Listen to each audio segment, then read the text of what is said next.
The Sons of Valhalla was just released on April 5th, was developed by Pixel Chest, and published by Hood Horse. Now, I've just finished my first campaign run, and I know I'm supposed to get you all to stick around by holding out on my final verdict to the end, but spoiler alert, I really enjoy this little indie game. The story in this game is one we've seen plenty of times in the past.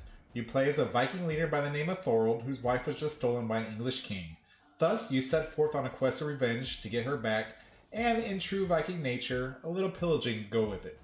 Your quest doesn't start very smoothly as your ship meets an unfortunate end, but luckily Odin is watching out for us and says we can't be led to Valhalla until we fulfill our mission. It then gives us the ability to see and use runes, which basically help power up our character along the way.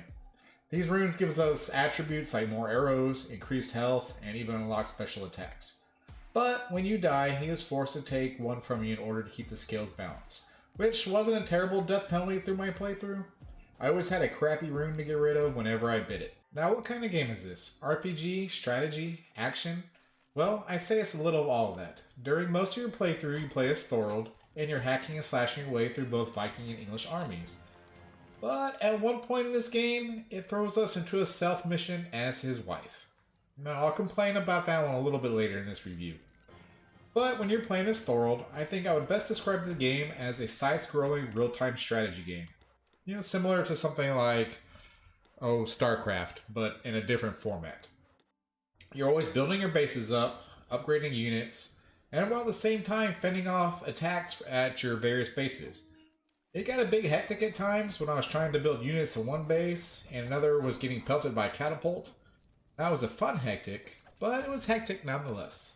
Basically, this game throws you into an area of the map with a bare bones base. Your job is to conquer a stretch of land and overthrow the various enemy bases in that section. You do this by leveling up your troops, building new bases along the way, and unlocking more runes. Once you complete the conquest of any given map, you're then forced to face off against that area's boss. This part was one of the weaker in the game. The bosses were all pretty boring to fight against, except for the last two, but I won't give any spoilers there. It actually had a pretty fun twist there at the end to keep it interesting. Overall, I found the combat to be simple but fun. Thorold himself is able to attack with a sword, a bow, and other various objects like tar and fire pots, which I may not have realized were a thing until close to the end of the game, so don't be like me if you play this. There were times, however, when I'd command my army to make certain maneuver, and they sound around like I was speaking a totally different language. It wasn't a huge issue and didn't happen too often, but when it did, it usually caused me to retreat and regroup. Alright, let me complain a little bit about this stealth mission before we wrap this thing up. Why? Seriously, why? This game was non-stop action and then we get to an absolute crawl with this section? I can almost appreciate them trying something different, but did they not see people hating the Mary Jane sections in the PlayStation Spider-Man games? Like, I don't get it. All I have to say about this section is, ugh. Before we get to my final thoughts, if you enjoyed this video, please take a moment to like and subscribe to my channel. Absolutely means the world to me.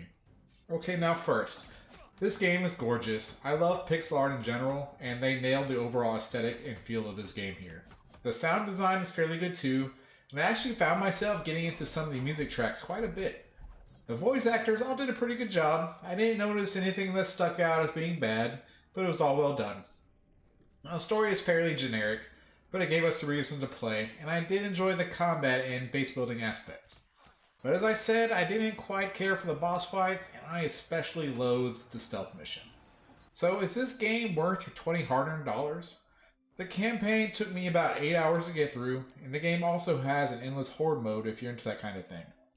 While I did enjoy it, it was awfully short for $20. I'd say it's worth it if you're looking to kill a day with a fun game, but if money's tight and you want something that's going to last you a bit longer, you should probably look elsewhere. Thanks for watching. Shimmy signing out.